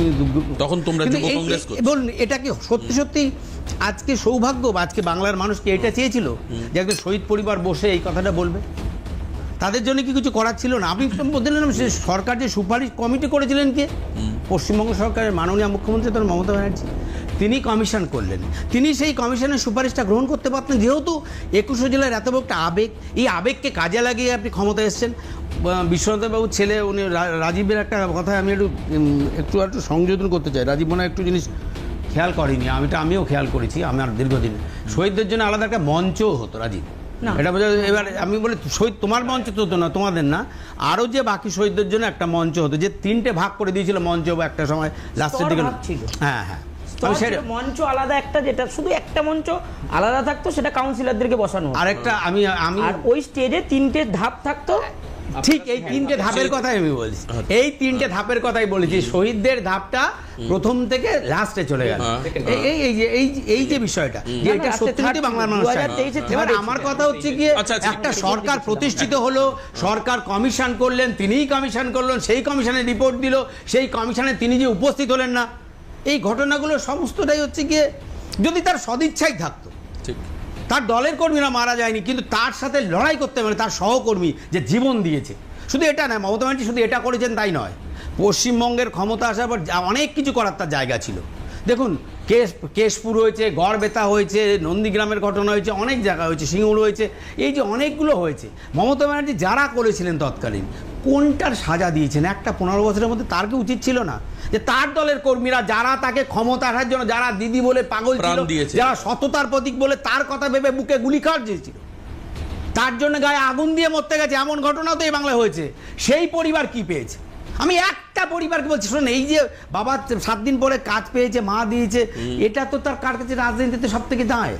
তার 2 ছেলে 1 মেয়ে বড় হয়েছে, তারা একদিন বিভিন্ন দিকে রাজনীতি যেতে পারে, সেটাও একটা মানে না। কিন্তু তারা সম্মানটাকে কোথায় গিয়ে পেল? কেন মমতা ব্যানার্জি এটা করার সত্য জায়গা থাকতেও করেনি?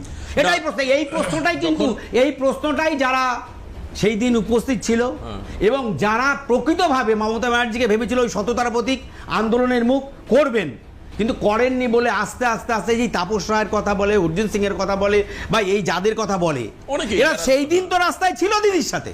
আজকে যারা ঋতব্রত তৃণমূল বলে ই করা হচ্ছে, যারা হচ্ছে, সেই আজকে নেই, উঠে গেছে, দলটা কোথায় গিয়ে দাঁড়িয়েছে সেটা দিবে আমাদের একদম প্রাসঙ্গিক। কিন্তু যাদেরকে বলছে, যে লোকগুলো আছে, সেই লোকগুলো কিন্তু মমতা ব্যানার্জি সেদিন ছিল, মমতা ব্যানার্জি করার ছিল। মানে ইভেন ঋতব্রত তৃণমূলে যাওয়ার জন্য যারা একমাত্র ভাইপোকে, এই যে যারা গিয়ে আজকে কে বলছে, শুনুন, যাই থাকুক, মমতা ব্যানার্জির ক্ষমতা আসার পিছনে রথীন ঘোষের অবদান নেই। আমি ব্যক্তিগত যাদেরকে চিনি বলছি, অনেকের কথা ছিল, ববি আকেমের অবদান নেই। বাবুকে অনেক কিছু করেছে মমতা ব্যানার্জি, বাবুকে চুরি করেছে, কিন্তু মমতা ব্যানার্জিকে ক্ষমতা আনার জন্য এই ব্যক্তিগুলোর অবদান ছিল।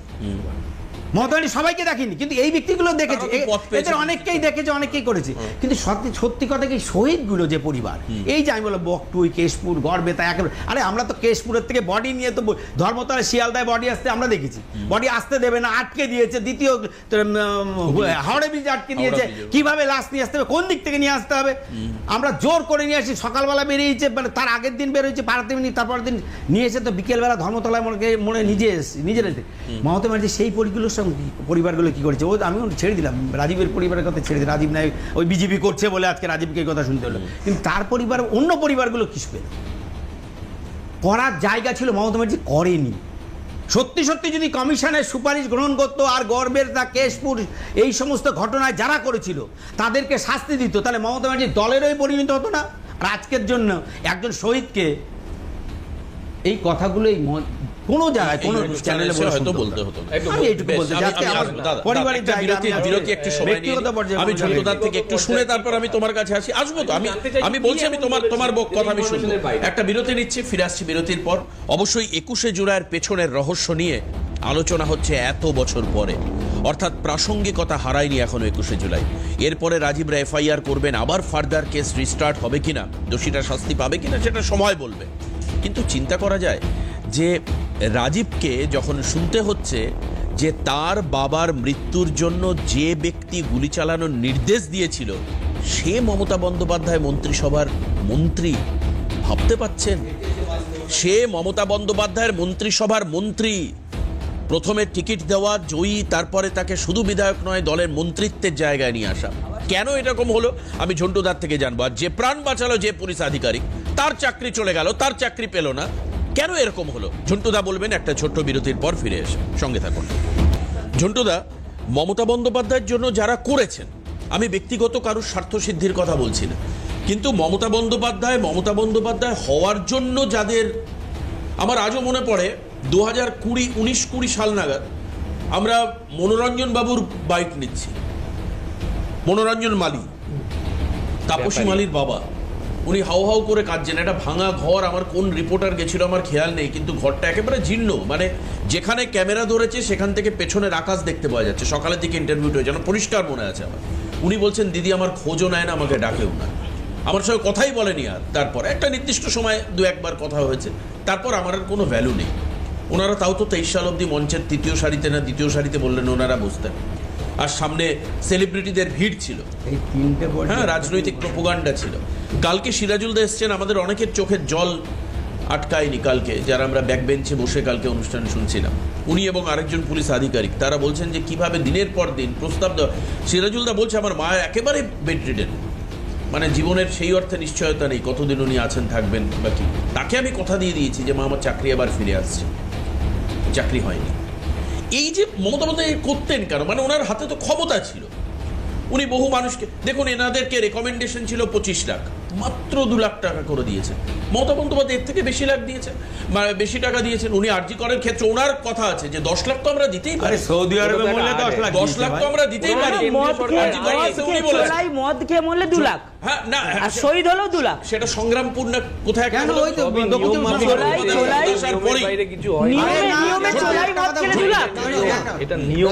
রাজীব বাবু, হ্যাঁ দেখো আমি আসছি না। দেবাশিস, আমি একটু দূরে আছি, হ্যাঁ, আমাকে sure. একটু আনইন্টারাপ্টেড বলতে দাও। হ্যাঁ হ্যাঁ শিওর শিওর। দেখো, বলো, তুমি প্রথমে একটু সংশোধন করে নেই। হ্যাঁ। 21শে জুলাই 1993 সালের আলোচনা কিন্তু আমরা 2014 সাল থেকে আমি তোমাদের এই চ্যানেলে প্ল্যাটফর্ম এবং অন্য চ্যানেলে ফি বছর করেছি, হ্যাঁ হয়েছে। এবং আমরা এমনও আলোচনা করেছি, শুনতে খারাপ লাগবে রাজীববাবু ক্ষমা করবেন, আমি ক্ষমা চাইছি, যে শহীদের মঞ্চটাকে আমরা ডিম ভাত উৎসব নামেও একটা সময় বলতাম, কারণ বলা ছাড়া উপায় ছিল না। কারণ ওখানে আমরা দেখতাম প্রথম দিকে এই শহীদ তর্পণ অর্থাৎ শ্রাদ্ধ, আমাদের হিন্দু শাস্ত্রে, সনাতন শাস্ত্রে শ্রাদ্ধ মানে নিরামিষ ভোজন এবং ধ্যান, ভালো কথা বলা, স্মরণ করা। আমরা ওই মঞ্চটাকে কোনোদিনও, বিশেষত 11 সালের পর থেকে কোনোদিনও স্মরণ সভা বলতে পারিনি, কারণ এক ঝাঁক কর্মী রাজ্যের বিভিন্ন প্রান্ত থেকে ট্রেন বাস দখল করে এসি রিজার্ভেশন কম্পার্টমেন্ট থেকে সাধারণ যাত্রীদের টেনে হেঁচড়ে নামিয়ে কলকাতার বুকে আন্দোলন করতে এসেছে, মঞ্চ ভরাতে এসেছে। এবং আমরা এমনও চিত্র দেখেছি এবং আলোচনাও করেছি, পাগলু ড্যান্স বহুল চর্চিত, মদ্যপ আসর বসেছে। আমি ধরলাম এগুলো মমতা ব্যানার্জি দেখেননি, কিন্তু প্রশ্নটা হলো যে ভাই, যদি প্রশ্ন থাকে সব শহীদকে চাকরি দিয়েছে, সিরাজুল দুর্ভাগ্যজনক, তিনি জীবন্ত শহীদ, কিছু পাননি, তারপরেও কি এটা মিথ্যে প্রমাণিত হয় যে সেদিন স্বরাষ্ট্র সচিব, যিনি আপাতত দেখা যাচ্ছে যার নির্দেশে গুলিটা চলেছিল বা যার মস্তিষ্ক প্রসূত ছিল পুরো ঘটনাটা, তাকে তিনি পুরস্কৃত করেছিলেন, প্রথমে মন্ত্রী করেছিলেন, তারপরে রাজ্যসভায় পাঠিয়েছিলেন। এটা কি ভুল প্রমাণিত হয়ে যায়? এটা কি ভুল প্রমাণিত হয়ে যায়? সেদিন স্বরাষ্ট্র সচিব শুধু এই শহীদ বিশ্বনাথ বাবুদের কুলসিত করেনি, অপমানিত করেছিল। আদালতে দাঁড়িয়ে এই 13 জন সাধারণ নিরীহ শহীদকে বলেছিল গুন্ডা মদ্যপ, তাদের সম্পর্কে বলেছিল এই গুন্ডা মদ্যপদের ভিড়, 3টে বাস পুড়িয়েছে, 35টি গাড়ি ভাঙচুর করেছে, 215 জন পুলিশকে মেরেছে, 7 জন ডিসি, 10 জন অ্যাসিস্ট্যান্ট কমিশনার, 35 জন পুলিশ, তাদের শরীরে পাইপগানের গুলি, বোমের স্প্লিন্টার পাওয়া গেছে। কে পয়েন্টটা দিয়েছিল? মমতা ব্যানার্জি পুরস্কার পাওয়া তৎকালীন প্রাক্তন স্বরাষ্ট্র সচিব এই মনীশ গুপ্ত।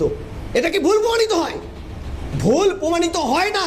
যেমন মমতা ব্যানার্জি ক্ষমতায় আসার আগে যেই সোটা আঙ্গারিয়া, যেই সিঙ্গুরের তাপসী মালিক কিংবা নন্দীগ্রামের গণহত্যার নায়কদের পরবর্তীকালে পুরস্কৃত করেছিল, আর যারা খুন হয়েছিল, রাধারানী আরিকে যারা ছেলের বয়সী যে কমরেড, যে হারমাদ্রা রেপ করেছিল একাধিকবার, তাদের মমতা কোনোদিন শাস্তি দেয়নি।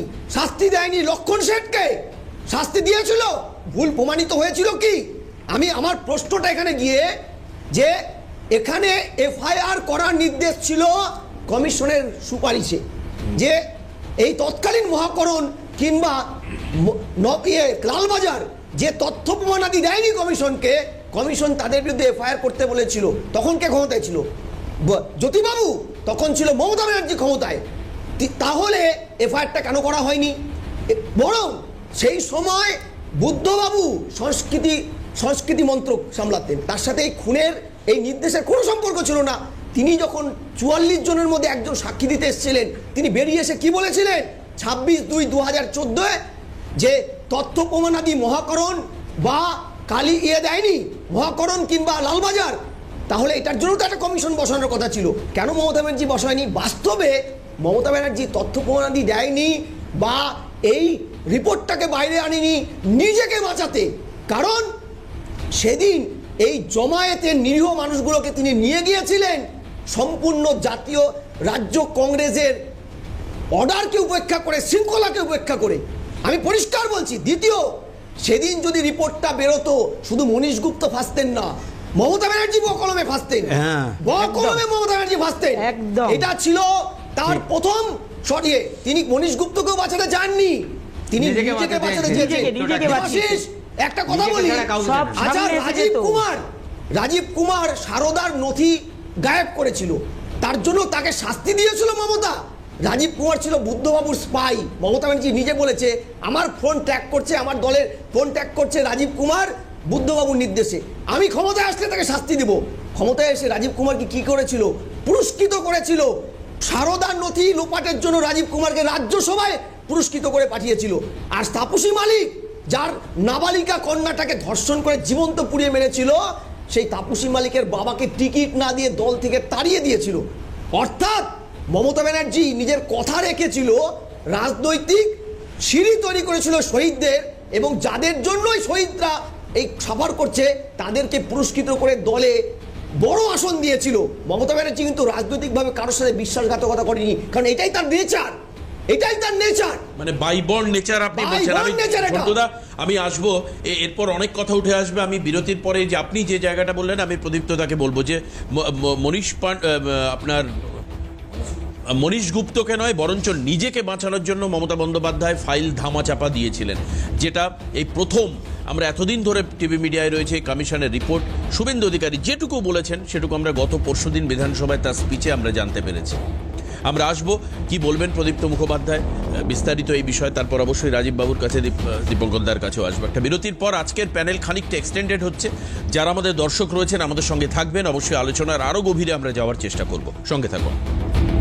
ফিরে আসলাম। প্রদীপ্তদা, একাধিক প্রশ্ন। মমতা বন্দ্যোপাধ্যায় নিজেকে বাঁচানোর চেষ্টা করেছেন।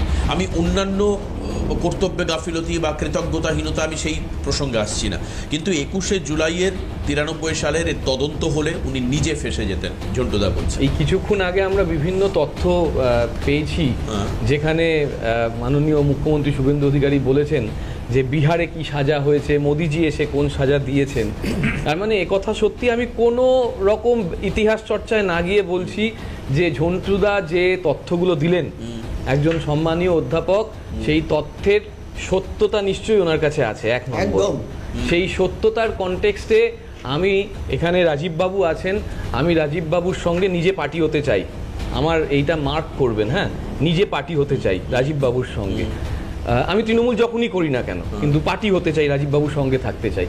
থেকে ঝন্টু বাবুকে সাক্ষ্য হিসেবে রাজীব বাবু রাখুন, রেখে একটা এফআইআর করুন, করে আমিও সঙ্গে থাকবো। যে আমি শুনেছিলাম ঝন্টুবাবু এটা বলেছিলেন, এই অভিযোগটা তুলেছিলেন যে মমতা বন্দ্যোপাধ্যায় নিজেকে বাঁচাতে গিয়ে এটা করেছেন, ঠিক আছে? এবং তার ভিত্তিতে আশা করি নতুন কমিশন হবে। এবার গণতান্ত্রিক ব্যবস্থা, বিচার ব্যবস্থা সাজা কিভাবে হবে সেটা দেখবো আমরা, তাহলে তো আমার কোনো অসুবিধা নেই। এইটাই তো, না আমাদের লজ্জায় মাথা একদম, লজ্জায় মাথা হেট হয়ে যাচ্ছে। আমি তো তাই বলছি, লজ্জায় মাথা হেট হয়ে যাচ্ছে বলেই তো আমি রাজীব বাবুর সঙ্গে যেতে চাইছি। এটা বুঝলেন না? এত লজ্জায় মাথা হেট হয়ে যাচ্ছে।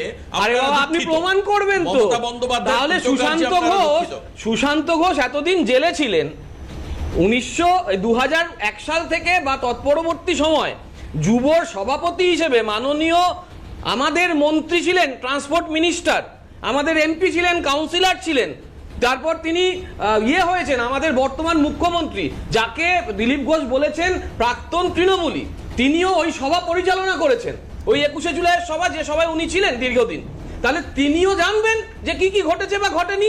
এখানে ক্যাবিনেট মিনিস্টার, ক্যাবিনেটের একটা ভূমিকা আছে এই পার্টিকুলার রিপোর্টের ক্ষেত্রে। ক্যাবিনেট কেন সেটা নিয়ে বলেনি সেটারও একটা ভূমিকা আছে। ফলে মমতা ব্যানার্জি একা করেছেন যদি হয়, তাহলে বর্তমান মুখ্যমন্ত্রী নিশ্চয়ই কমিশন করে তাকে সাজা দেবেন। আর যদি মমতা ব্যানার্জি এটা একা না করে থাকেন, আর যদি ক্যাবিনেটের ভূমিকা থাকে, তাহলে সেই ক্যাবিনেটে যারা যারা ছিলেন তারাও নিশ্চয়ই এটা বলবেন, কারণ রিপোর্টটা 2015 সালে এসছে, তখন অনেকে ক্যাবিনেটে ছিলেন। দীপঙ্কর দার আগে ঝন্টুদা প্লিজ। না, প্রথম কথা, এখন মনে হচ্ছে প্রদীপ্তদের যে 15 বছরে একটা ক্যাবিনেট ছিল আর মুখ্যমন্ত্রী পোস্ট আর বাকি সব কেউ পোস্ট ছিল। আরে বাবা, সেটা তো বললাম না, আমার কথা, প্লিজ প্রদীপ্ত, আমি বলছি ওনাকে বলতে দাও। হ্যাঁ, দ্বিতীয়, এখানে রাজীব বাবু আছেন, ওনার স্মরণে থাকবে পরবর্তীকালে আরেকটা ঘটনা হয়েছিল 21শে জুলাই নিয়ে। পদাতিক কবি বামপন্থী কবি সুভাষ মুখোপাধ্যায়ের নেতৃত্বে একটা তহবিল গঠন হয়েছিল। একদম, ওটার অডিট এই তহবিলের টাকাগুলো কোথায়? একজন শহীদ পেয়েছে, প্রশ্ন করছি আমি।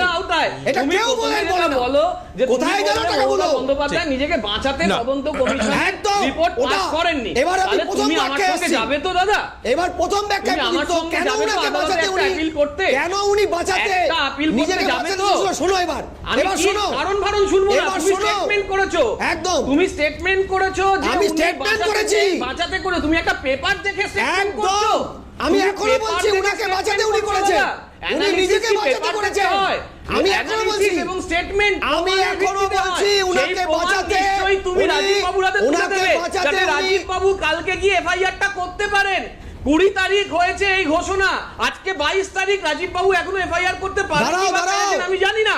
কিন্তু দাদা, আমি তোমাকে অনুরোধ করছি, এই যে জনমানসে যে বিভ্রান্তি ছড়াচ্ছে এবং এ যাবৎকাল যারা বারংবার বলে এসছেন যে মমতা বন্দ্যোপাধ্যায় 21শে জুলাইয়ের যে জায়গাটাকে সেটাকে একটা লার্জার স্কেলে আইদার ব্যবহার করেছেন বা নিয়ে গিয়েছেন, বা শহীদদের প্রকৃত তিনি সম্মান দিয়েছেন বা দেননি বা ব্যবহার করেছেন, এই যে মাল্টিপল লেভেল অফ অ্যানালিসিস আসছে, তার থেকে তো জনগণকে মুক্তি দিতে হবে। জনগণ তো বিভ্রান্ত হচ্ছে, তুমি তো সেখানে স্টেটমেন্ট করছো, তাহলে আমার সঙ্গে দেবাশিস ঝন্টু দা। আমার হ্যাঁ, ঝন্টু। আমাকে একটু বলতে দাও। হ্যাঁ, ঝন্টু দা। আমি আবারও বলছি, মমতা নিজেকে বাঁচাতে, মমতা বন্দ্যোপাধ্যায়, মাননীয় মমতা বন্দ্যোপাধ্যায় নিজেকে বাঁচাতে সেদিন রিপোর্টটা বের করেনি। কেন আমি তোমায় বলছি, পুরো এন্টায়ার এপিসোডটা হয়েছিল জাতীয় কংগ্রেসের রাজ্য নেতৃত্বকে অন্ধকারে রেখে।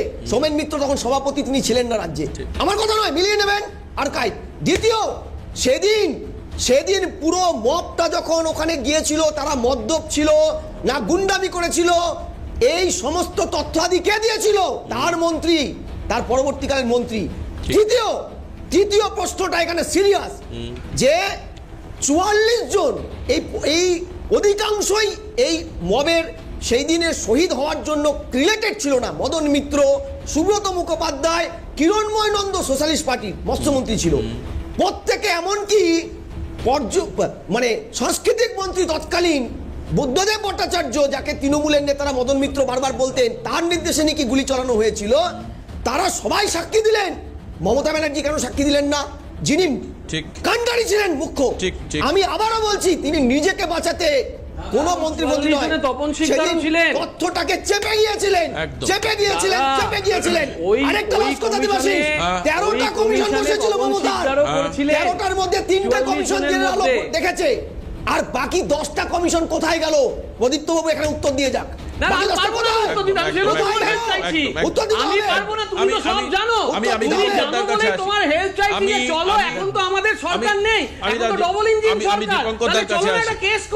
আমি দীপঙ্করদার কাছে আসি।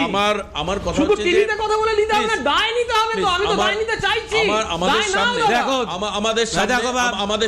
আমাদের সামনে চর্মচক্ষে সমস্ত বিষয়টা পরিষ্কার। আমি একটা বলি, আমি এবার বলি, অনেক চলছে বলি, তুমি আমার বলতে চাই বলি। দেখো, এটা পরিষ্কার সত্য, এটা বাংলার মানুষ বুঝে গেছে যে মমতা ব্যানার্জি নিজেকে ছাড়া আর কিছু চেনে না, আর ক্ষমতায় আসা ছাড়া, ক্ষমতা ছাড়া তিনি কিছু জানেন না। কারণ আজকে ক্ষমতা না থাকার জন্য এবং নিজের পরিবারের লোককে ক্ষমতায় বসানোর জন্য যা যা করছেন, তিনি ক্ষমতা আসার জন্য শহীদকে ব্যবহার করেছেন, মানুষের লাশকে ব্যবহার করেছেন। হয়তো আমাদের জীবন বেঁচে গেছে, কিন্তু বেঁচে আছে একটু ঈশ্বরের কৃপায়, আমাদেরকেও লাশ হিসেবে তিনি ব্যবহার করতে পারতেন। আজকের দিনে সত্যিকারে প্রমাণিত। কারণ এই যে আমি বারবার একটা কথা বলছি, মনীশ গুপ্ত গুলি চালিয়েছিল, মনীশ গুপ্তকে কারা চালাতে নির্দেশ দিয়েছিল, কি দিয়েছিল, সরকার দিয়েছিল কিনা, মনীশ গুপ্তর সাথে মমতা ব্যানার্জির আগে থেকে আন্ডারস্ট্যান্ডিং ছিল কিনা, আমি এখানে চ্যানেলে বসে বলছি সেটাও সন্দেহের অতীত নয়। কারণ এমনও তো হতে পারে যে আমরা যাব, আর আপনি খেলটা করে দেবেন, নিরীহ মানুষগুলো মারা যাবে, আমার রাজনৈতিক ক্যারিয়ার তৈরি হবে বামফ্রন্টের সাথে। কারণ মনিরগুপ্ত তো পুলিশ প্রশাসন ছিল, হয়তো সেই সময় সরকারের সাথে তার মনোমালিন্য ছিল, কোনো সময় তার যোগ্য জাগতে দেয়নি, এরকম অনেক কিছু থাকতে পারে।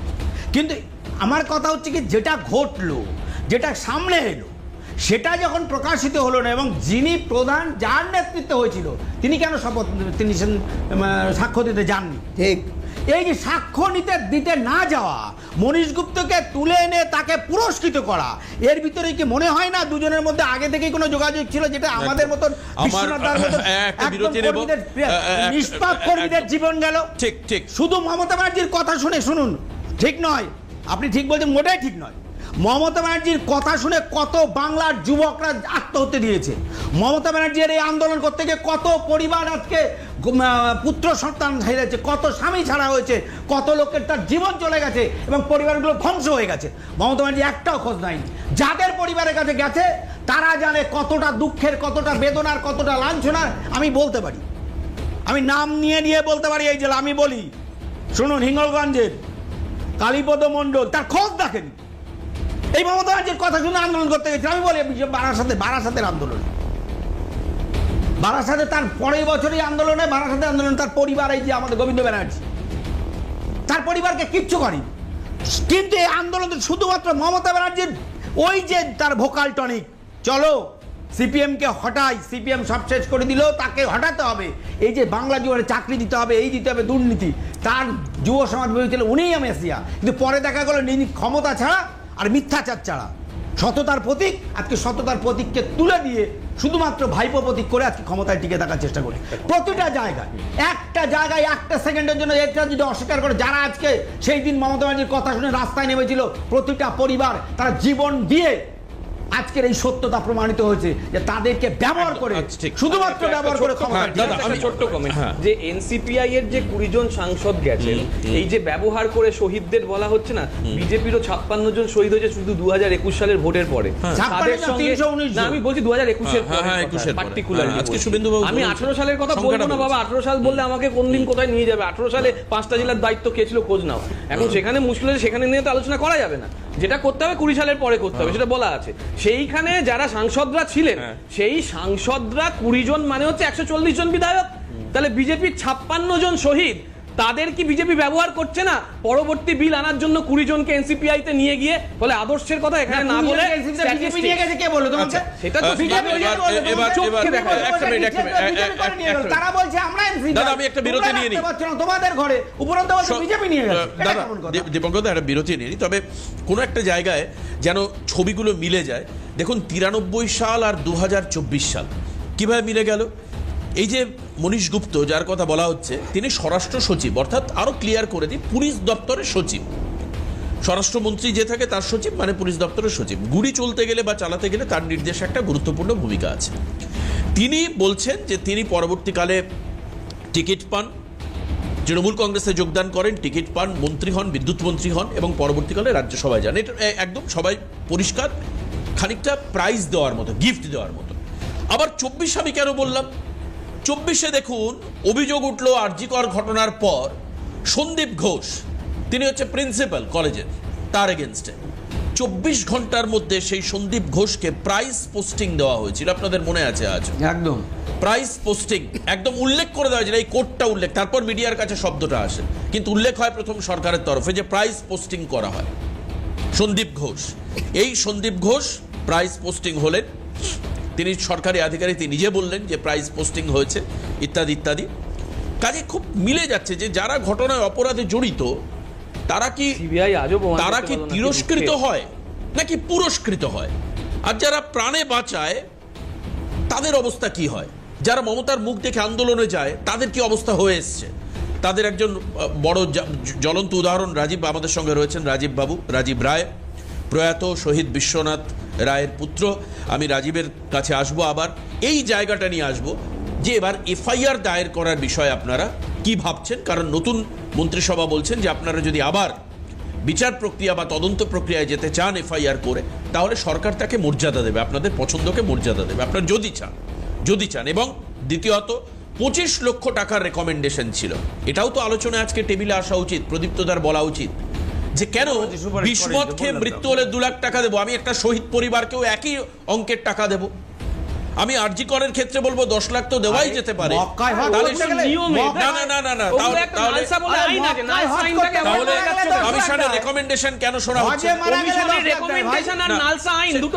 আমি এই নিয়ে আলোচনায় কিন্তু তার আগে মক্কায় মারা গেলে সৌদি আরবে মারা গেলে 10 লাখ পাওয়া যায়, আর এই শহীদরা 2 লাখ। কেন এখানে কি মানে এক মিনিট, মৃত্যু বুঝে কম্পেনসেশন দেওয়া হয়? মৃত্যুকে মাপা হয় কি? মাপা হয় যে এটা খুব ভ্যালুয়েবল। আরজিকর সারা রাজ্যে তোলপাড় চলছে, রাত জাগো চলছে, মহিলারা বৃদ্ধারা রাস্তায় বেরিয়ে তাই ওখানে 10 লাখ দাও। আর এখানে তো বিশ্বনাথ রায়কে মানুষ ভুলে গেছে বহুদিন আগে, 93 সালে রাত থেকে কত বছর আগের ঘটনা, তাহলে এখানে 2 লাখ দিয়ে মিটিয়ে দেওয়ার দরকার নেই। এরকম কেস কি? আমি আসবো মানবিকভাবে কিভাবে এদের সঙ্গে ডিল হয়েছে এই পরিবারগুলোর সাথে। আমার কাছে তো সব পরিবার নেই, 13 জনের পরিবার, শুধু একটি পরিবারের একজন সদস্য রয়েছেন, তার কাছ থেকে আমরা জানবার চেষ্টা করব। বিরতির পরে ফিরে আসছি। কিন্তু তারপরেও গতকাল চিৎকার করে প্রদীপ্ত দ্বারা যে মঞ্চে ছিলেন, অর্থাৎ ওই মঞ্চ থেকে, যেখানে তারামণ্ডলের সামনের যে মঞ্চ, সেখান থেকে কিভাবে আক্রমণ শানানো হলো, কিভাবে বলা হলো উই আর দ্য বেস্ট, সেটাও আপনাদেরকে শোনাবো।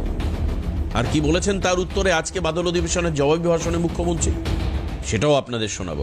আসুন বিরতির পর ফিরে এসে দ্রুত ফিরে আসবো, সঙ্গে থাকুন। কালকে পরশুদিন রাজ্যের মুখ্যমন্ত্রী দুটো বিষয় বলেছেন, যে 21শে জুলাইয়ের যারা পরিবার, শহীদ পরিবারের সদস্যরা চাইলে আবার এফআইআর করতে পারেন, ফার্দার আবার রিইনভেস্টিগেশন হতে পারে, জিজ্ঞাসাবাদ হবে, সবই হবে। এবং চ্যাটার্জি কমিশনের সুপারিশ যে 25 লক্ষ টাকা ছিল, যার 2 লক্ষ টাকা গত সরকার দিয়েছেন প্রতি পরিবারকে, তারা এই কম্পেনসেশনের অর্থও দাবি করতে পারেন। সরকার বিবেচনা করবেন, মর্যাদা দেবেন ওনাদের দাবিকে। আমি রাজীব বাবুর কাছে যাব। আপনারা এই দুটো প্রস্তাব নিয়ে, নতুন সরকারের প্রস্তাব নিয়ে পরিবারের তরফ থেকে, আপনি যেহেতু পুত্র, কি ভাবছেন? আমি এফআইআরটা করব। আচ্ছা, কারণ আমরা বিচার চাই। আমরা 33 বছর ধরে একটাই জিনিস চাই, বিচার। কারণ শহীদের রক্ত পয়সা দিয়ে কেনা যায় না, কারোর মৃত্যু পয়সা দিয়ে কেনা যায় না। আজকে আমার মৃত্যু ঘটলে আমার মৃত্যুর জন্য কেউ 10 লাখ দিক, 25 লাখ দিক, আমি ফিরে আসবো না। টাকাটা হয়তো টাকাটা কোনো ক্ষতিপূরণ বলে শহীদের পরিবারে কিছু হয় না। মৃত্যুর এগেনস্টে ক্ষতিপূরণ হয় না। মৃত্যুর এগেনস্টে যদি সেটা বাস্তব মৃত্যু হয় ঠিক আছে, অবাস্তব কিছু যদি থাকে তার বিচার চাই। বিচার আমরা 33 বছর ধরে মমতা ব্যানার্জির কাছে এটাই চেয়েছিলাম যে উনি বিচারটা এনে দেবেন। তিনি 15 বছরে পারেননি। তো আমরা যখন নিজের হাতে সুযোগ পেয়েছি, আমরা এফআইআর করবো এবং এর বিচার দাবি করবই। ঠিক, মানে আপনি বলছেন যে সেই কোট আনকোট কম্পেনসেশনে আপনারা মানে এখন আপনি ভাবছেন না, ভাবছি না। আমার ভাবনার একটাই হচ্ছে, আমরা যখন সুযোগ পেয়েছি বিচার পাওয়ার, আমরা বিচারে যাবই। আর 13টা ফ্যামিলির কার কি চিন্তাধারা আমি জানি না। আমি একটা জিনিস, আমার মনে ভয়ও নেই, আমার মনে একটাই জবাব চাই, শুধু সেই 13 জন যে কেন মারা গেল, কারা মারলো, আগে অনুসন্ধান, কারা মারলো, কেন মারা গেল। আর এখানে 13 জনের গুলি চললো, 75 রাউন্ড গুলি চললো, কিন্তু 1 রাউন্ড গুলিও মমতা ব্যানার্জির উপর চললো না। মমতা ব্যানার্জির গুলির বাট চললো, কেন চললো? নলটায় তখন কি বন্দুকের গুলি শেষ ছিল? সে জবাবও দিতে হবে মমতা ব্যানার্জি। বেশ, আমি অবশ্যই আসবো প্রদীপ্তদার কাছে, কিন্তু তার আগে এই বিষয়ে কি হবে সেটা তো সময় বলবে।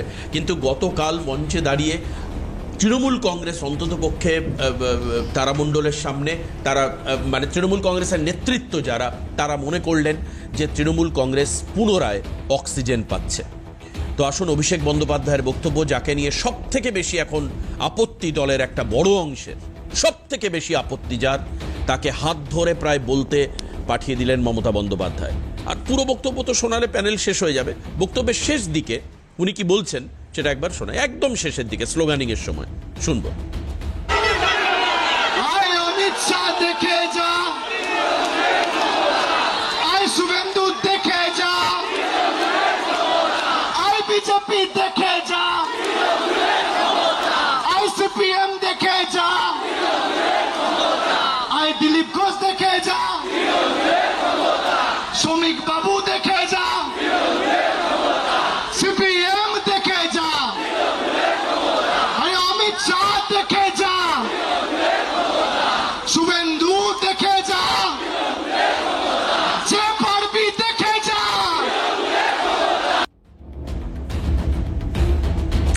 ঝন্টুদা, আপনি দীর্ঘদিন ধরে প্যানেল অ্যাটেন্ড করছেন। আপনি একটু আগে বলেছেন শুধু আমাদের এখানে নয়, আপনি পশ্চিমবঙ্গের একাধিক লিডিং চ্যানেলে আপনি বসেন এবং সেখানে অভিষেক বন্দ্যোপাধ্যায় সম্পর্কে প্রচুর তথ্য আলোচনা হয়। ২৬ সালে মানুষ যেভাবে বিধানসভায় রায় দিলেন, সেই রায়ের পরে আমার এটাই শুধু জানার ইচ্ছা আপনার থেকে, এই ব্যাখ্যা। অভিষেক বন্দ্যোপাধ্যায় কালকে যেভাবে সবাইকে অ্যাড্রেস করছেন, অমিত শাহ দেখে যা, শুভেন্দু অধিকারী দেখে যা, হয় মেনে নিতে হবে যে অভিষেক বন্দ্যোপাধ্যায় একদম সৎ, নিট অ্যান্ড ক্লিন, কোনো তার মধ্যে কোনো কারণ দ্বিচারিতা নেই এবং তার এই গলার আওয়াজটা আসে না। দ্বিতীয়ত ভাবতে হবে ওনার সঙ্গে বিরাট কারুর এমন রিলেশন রয়েছে, উনি শুভেন্দুকে তুই তাকারি করে বেঁচে যেতে পারবেন।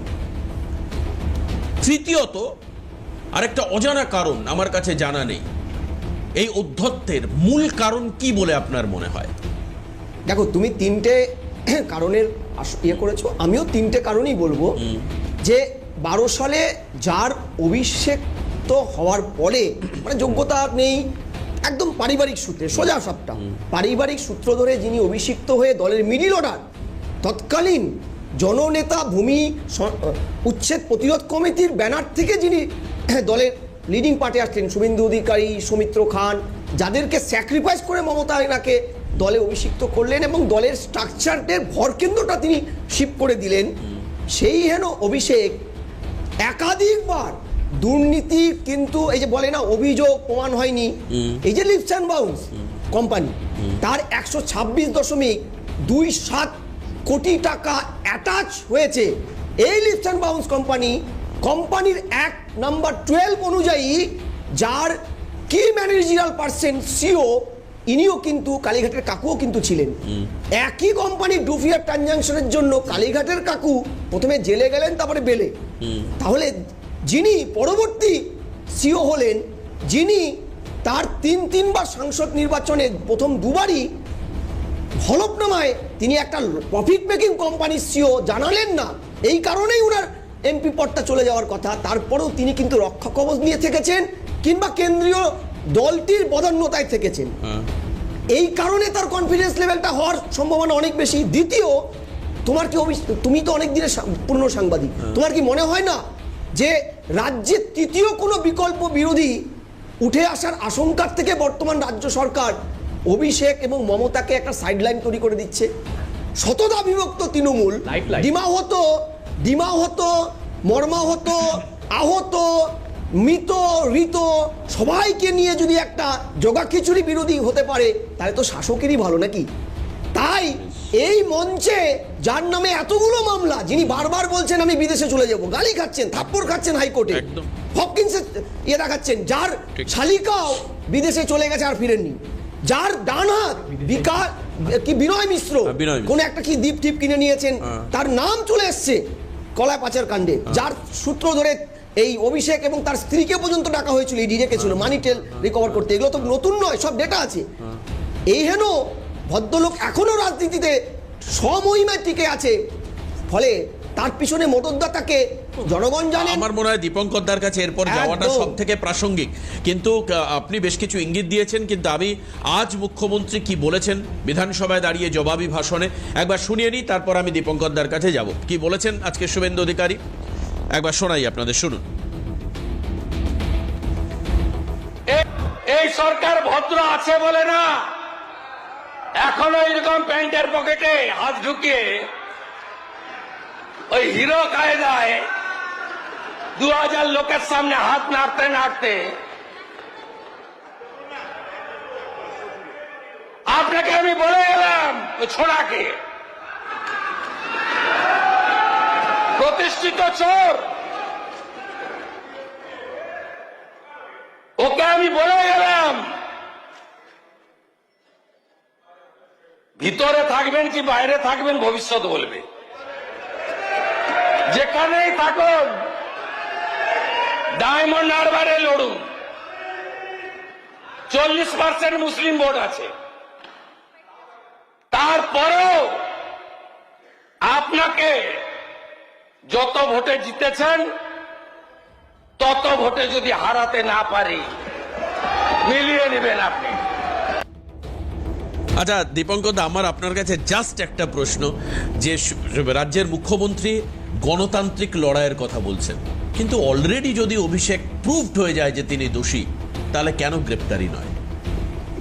দেখুন, সত্যি সত্যি গ্রেপ্তার তো আইনের একটা পদ্ধতিগতভাবে হয়, এবং তিনি এটা তো সত্যি যে সাংসদ নির্বাচিত, তখনকার নির্বাচিত, নির্বাচনে সেই বিষয় হয়েছেন, এটা তো বাস্তব কথা। ফলে আইনের পথে চলবে। মুখ্যমন্ত্রী বিধানসভায় দাঁড়িয়ে যে কথা বলেছেন সেই বক্তব্যের পরে এক্ষেত্রে আমার টিপ্পণী করার জায়গাটা নেই, কিন্তু আমার একটা বিষয় আছে, মানে সরকার কি সৎ বলে একদম উনি বললেন যে সরকার মুখ্যমন্ত্রী এবং এই জন্য কোনো পদক্ষেপ সরকারের বিষয়টা হচ্ছে কি বলে দিয়েছেন, আইনের জায়গায় মুখ্যমন্ত্রী বলেছেন, আমার বক্তব্যও তাই, দলের বক্তব্যও তাই। নিশ্চয়ই আমরা আজকে করতে গেলাম, কালকে বেরিয়ে গিয়ে বললো, ছোড়া বলে লাফাতে শুরু করলো, এই দেখো আমার কিছু হয়নি, এর ভিতরে নাই। মানে যখন ধরবেন পাকাপাকি ভাবে ধরবেন, পাকাপাকি ভাবেই একেবারে শয়নে স্বপনে ওই থালার কম্বল, জেলখানার সম্বল, ওই যে গানটা, কিন্তু আমি আজকে শেষ করব। আজকে আমাদের এক্সটেন্ডেড সময় শেষ হয়ে গেছে। আমি অনেক ধন্যবাদ জানাবো রাজীবকে। রাজীব রায় আইনি পথে যান। আমি হয়তোবা পরবর্তীকালে আবারও রাজীব বাবুকে ডাকতে হতে পারে। রাজীব রায়কে ধন্যবাদ। প্রদীপ্ত মুখোপাধ্যায় আমাদের সঙ্গে ছিলেন, প্রদীপ্ত দাকে ধন্যবাদ। দীপঙ্কর সরকার বিজেপি মুখপাত্র আমাদের সঙ্গে ছিলেন, সঙ্গে অসাধারণ ব্যাখ্যা করেছেন আজকে ঝন্টুদাকে অনেক ধন্যবাদ। একটা ওই বাংলা প্রবাদ প্রচলন মনে আসছে, আমি জানি না এটা বিজেপি ভাবে কিনা, আমায় প্লিজ কেস দেবেন না, আমায় মার্জনা করবেন। সেটা হচ্ছে যে মারার থেকে দৌড় করাও বেশি। সত্যি এই ব্যাপারটা হচ্ছে না তো, শয়নে স্বপনে নিশি জাগরণে হয় আমার কাল কি হবে, এই যে একটা আনসার্টেনিটি, একটা আতঙ্ক, ভয়, এটাই কি পলিসি বিজেপির? যাই না, আমি এই ব্যাপারে আমাকে দোষ দেবেন না। আমি সময়ের দিকে নজর রাখবো এবং অবশ্যই সময়ে যা হবে আমি সেটাই আপনাদের সামনে তুলে ধরবো। সবাইকে আরও আরেকবার ধন্যবাদ জানিয়ে, যারা উপস্থিত ছিলেন তাদেরকে প্রণাম জানিয়ে আজকের হাল্লা বলে এখানে শেষ করছি। পরবর্তী খবরের জন্য সঙ্গে থাকবেন, ক্যালকাটা নিউজে নজর রাখবেন। নমস্কার।